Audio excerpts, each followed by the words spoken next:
Hello everyone, my name is Acontistas, I'm a theory crafter, and this is your in-depth, mathematically correct guide to Veilguard, the most ranged focused class of the game.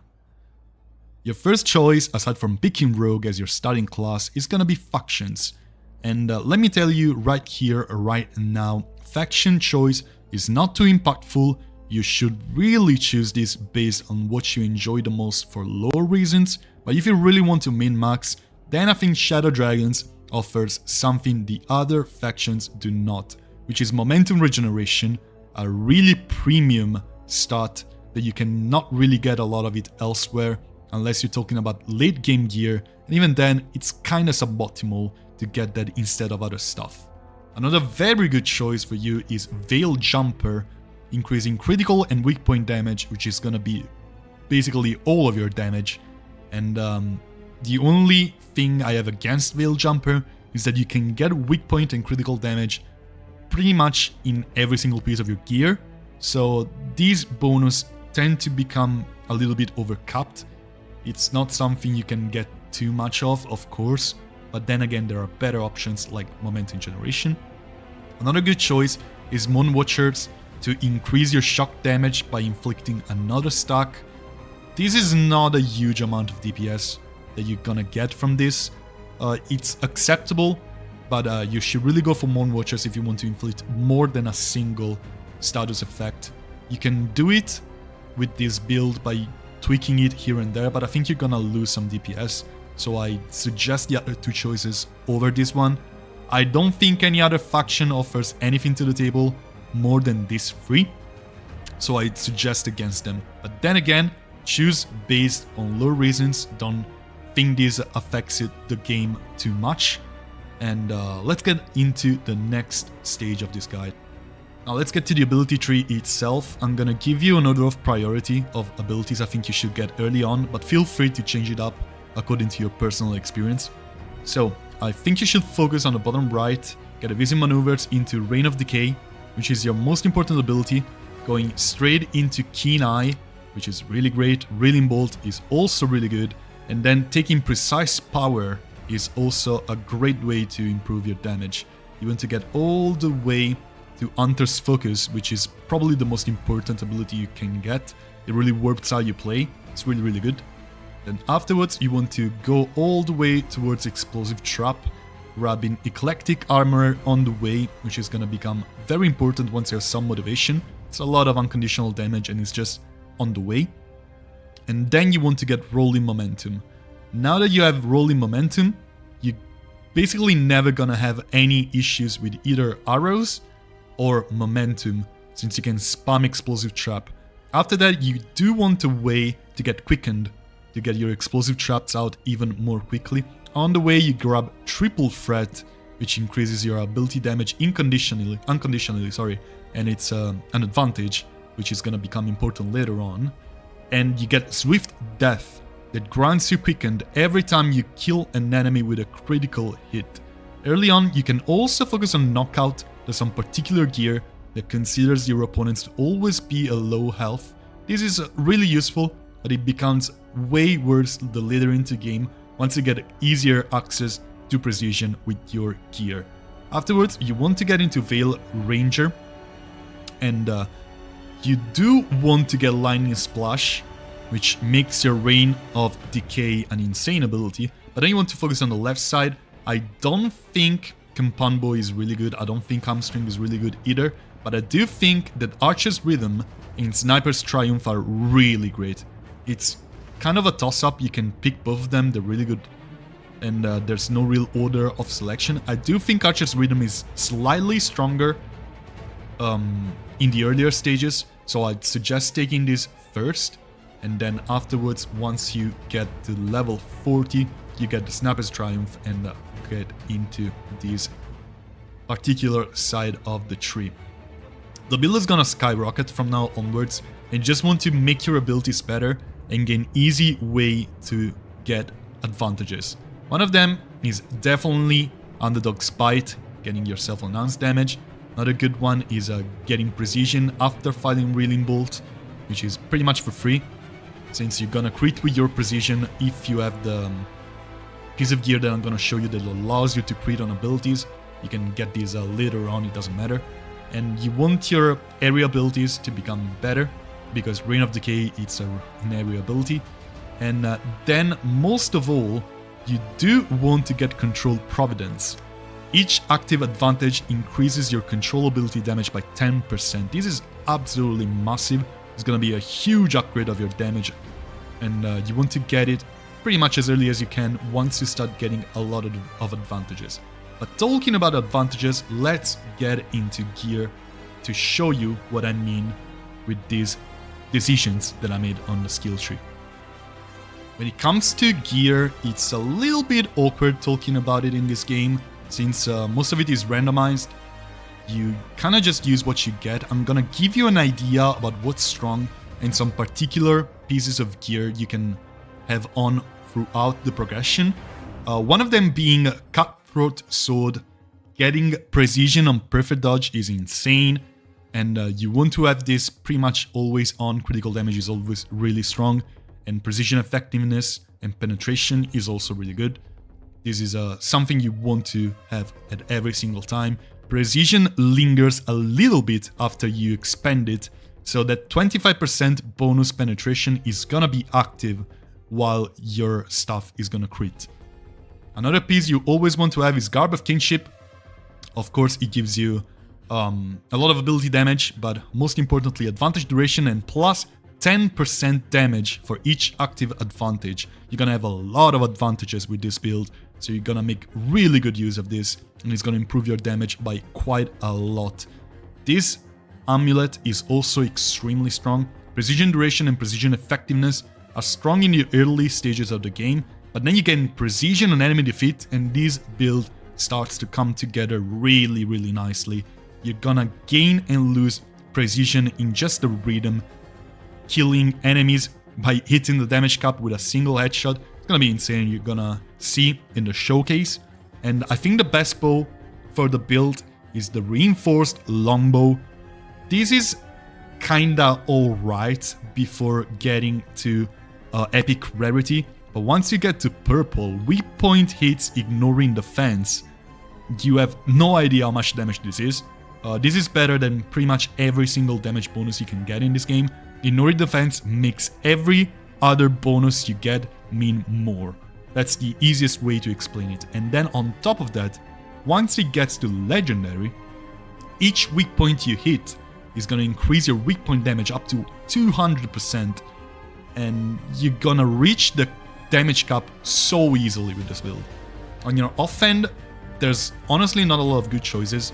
I'm using the Antivan Rapier to apply necrosis and just deal a little bit more AoE damage, but this is not great. There's not a lot of good options. This one is what I used during the progression for penetration.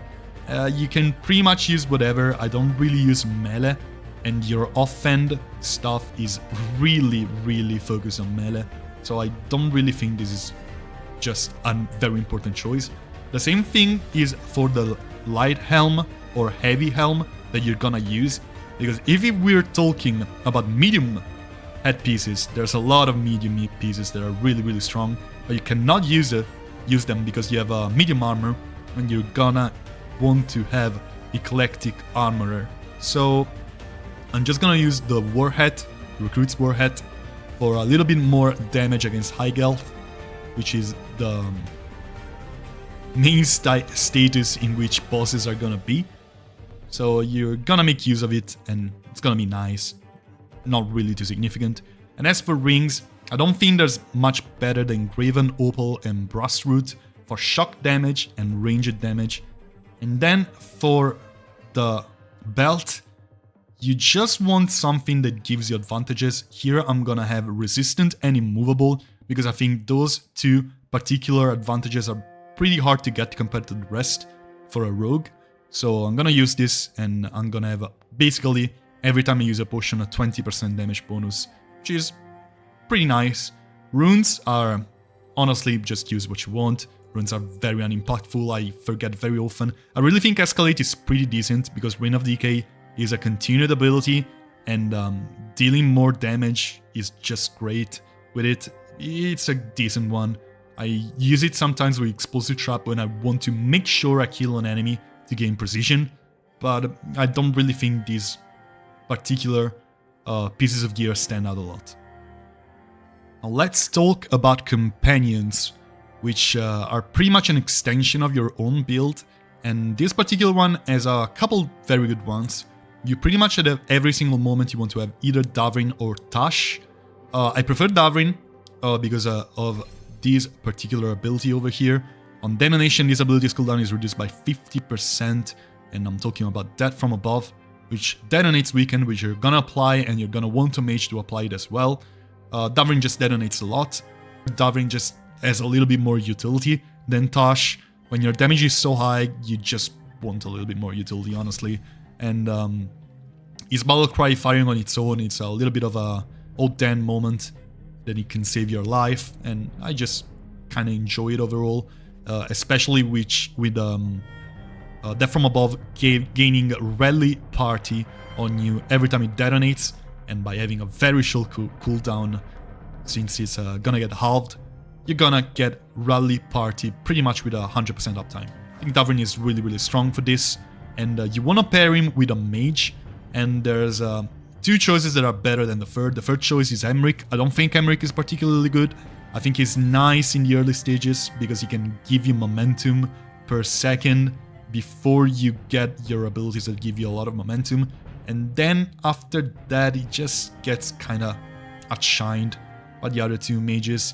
Yes, it gives you invulnerable, but it's just not a very long advantage anyway, so I don't really see a way to use him better than Bellara or Nev. Talking about Bellara, Bellara is gonna apply vulnerability to electric damage, which is a big part of your damage. It's not the biggest part of your damage. Emmerich does the same with the necrotic damage, but Reign of Decay's point is not to just deal damage, it's really just to spread status in an AoE.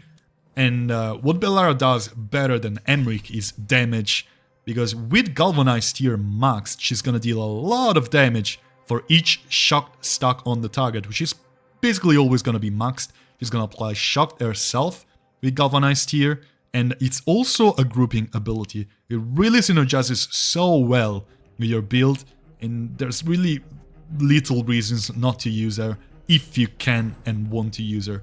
Nev is pretty strong as well. I don't think she's as strong. I really think Blizzard is probably the strongest companion ability around, so I love bringing her around to just use Reeling Bolt to group enemies and then pop Blizzard. It's great, but at the same time, that's kind of all she brings to the party.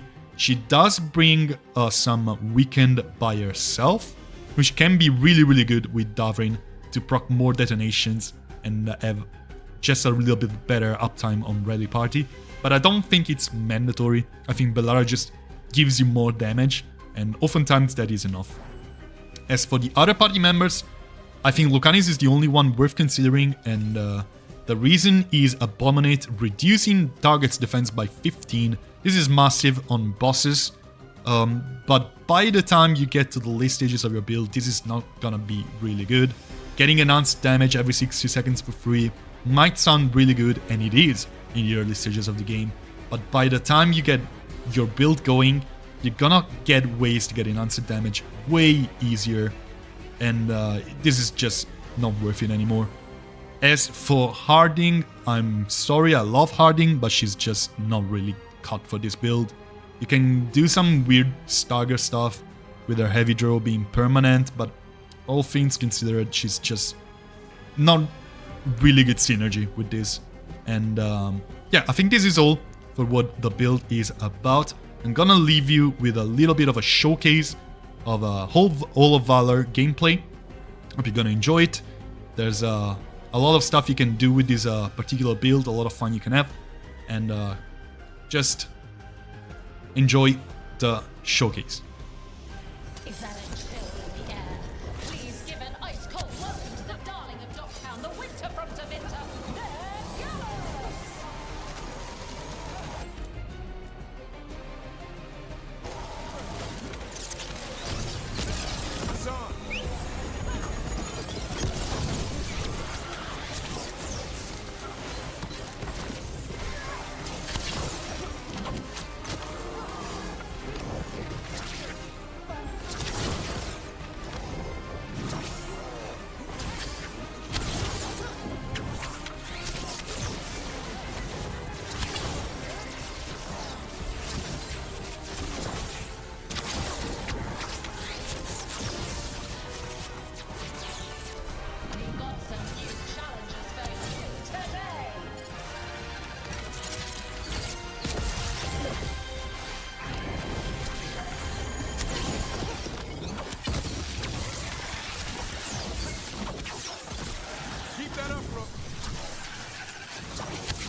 Nice move.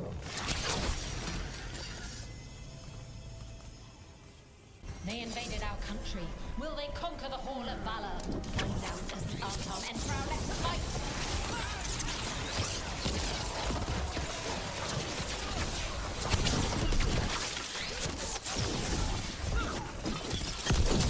Way to take it to them, Neb.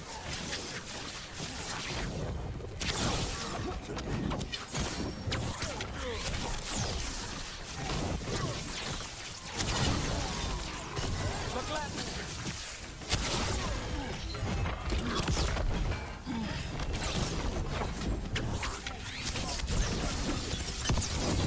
Well, Rook, that goes to you. Alright, this was everything I had to offer about the Veil Ranger. Hope you enjoyed this. Let me know in the comments if you want me to cover any other class with the same depth. And drop a like and subscribe if you enjoyed this video. And I'll see you in the next one.